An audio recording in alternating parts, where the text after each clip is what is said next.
নমস্কার। আজ 25শে বৈশাখ, বাংলা সাহিত্যের অমর প্রাণপুরুষ বিশ্বকবি রবীন্দ্রনাথ ঠাকুরের জন্মবার্ষিকী। রবীন্দ্র জয়ন্তী উপলক্ষে প্রথমে সকলকে জানাই আন্তরিক অভিনন্দন। দিনটা ছিল 25শে বৈশাখ। বাংলার বুকে গ্রীষ্ম শুরু হয় প্রচণ্ড দাবদাহে।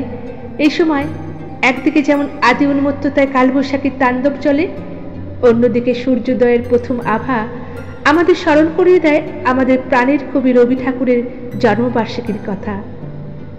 আজ থেকে 164 সাল পূর্বে 1861 বঙ্গাব্দে পশ্চিমবঙ্গের কলকাতা জোড়াসাঁকো ঠাকুর পরিবারে সারদা দেবীর কোল আলোকিত করে জন্ম নিয়েছিলেন বিশ্ববরেণ্য কবি রবীন্দ্রনাথ ঠাকুর।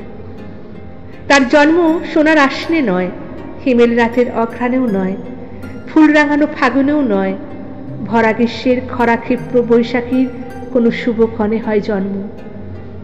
শিশুকাল থেকে সাংস্কৃতিক পরিমণ্ডলে বেড়ে ওঠার তার মধ্যে সাহিত্যের এক অনন্য বীজ রোপিত হয়েছিল। বাড়ির বাগান, পুকুর ধারে থাকা বটগাছ, জানলার বাইরের দৃশ্য ও দাসীদের মুখে শোনা রূপকথার গল্প তার মনে একটা মায়ার জগৎ তৈরি করে দিয়েছিল। সেগুলোর ফলস্বরূপ ক্রমে ক্রমে দিন যত বাড়তে থাকে, মেঘ সরে তাতে পূর্ণ আভার উদ্ভাসিত হয়ে তার সৃষ্টির আলোক ছড়িয়ে পড়তে থাকে বিশ্বজুড়ে। আজও সেই আলোর তেজ অম্লান। বসন্তের হাওয়া কিংবা বৈশাখীর আগমন কিংবা আবার পুজোর আমেজ সবেতেই রবি ঠাকুরের বিরাজমান। অমাবস্যার সন্ধ্যায় পূর্ণিমা, গ্রীষ্মের দাবদাহে হিমেল হাওয়া, দুঃখের মাঝে সুখের ছোঁয়া থাকে তার সৃষ্টিতে। আমাদের জীবনের প্রান্তিকতায় কলকাতা থেকে বোলপুরের শান্তিনিকেতন, ইংল্যান্ড কিংবা মস্কোতে ছড়িয়ে আছে টুকরো টুকরো রবীন্দ্র স্মৃতি। আজও দুই বাংলার বহু মানুষ স্মৃতিগুলোকে আঁকড়ে ধরে বেঁচে আছেন। স্মৃতির পাতাগুলো উল্টালে আজও মনে পড়ে যায় জোড়াসাঁকো ঠাকুর বাড়ির সেই বিস্তৃত আঙিনা বা দক্ষিণ জানালায় তার কাটানো ছেলেবেলা। অন্যদিকে তার সৃষ্টিতে ছোট কুমারী অপেক্ষা করে থাকতো তার পোস্টমাস্টারের, আর অমল তার দইওলার।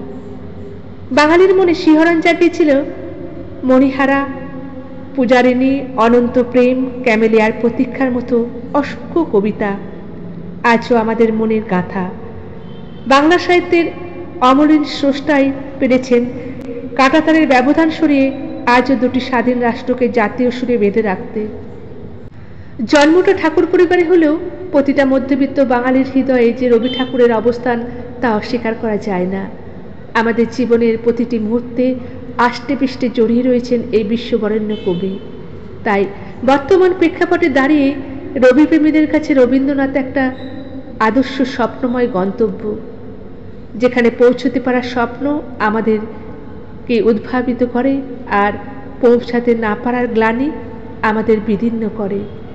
তবু আজও বাঙালির মরণে, শয়নে, স্বপনে, চিন্তনে তার অস্তিত্ব বিরাজমান। শুধু 25শে বৈশাখ বা 22শে শ্রাবণ না, জীবনের প্রতিটা দিন, প্রতিটা মুহূর্তে তুমি ছিলে, তুমি আছো, তুমি থাকবে। আমাদের মনের মণিকোঠায়, হৃদয়ের জুড়ে তুমি রবে নীরবে। তোমাকে আমরা যুগে যুগে নানা রূপে নানা বারবার ভালোবেসেছি। তাই তো তোমার স্মরণে বারবার বলি, তোমারই যেন ভালোবাসিয়াছি শতরূপে শতবার, জনমে জনমে যুগে যুগে অনিবার। চিরকাল ধরে মুগ্ধ হৃদয় গাঁথিয়াছে গীতহার, কত রূপ ধরে পড়েছ গলায়, নিয়েছ সে উপহার।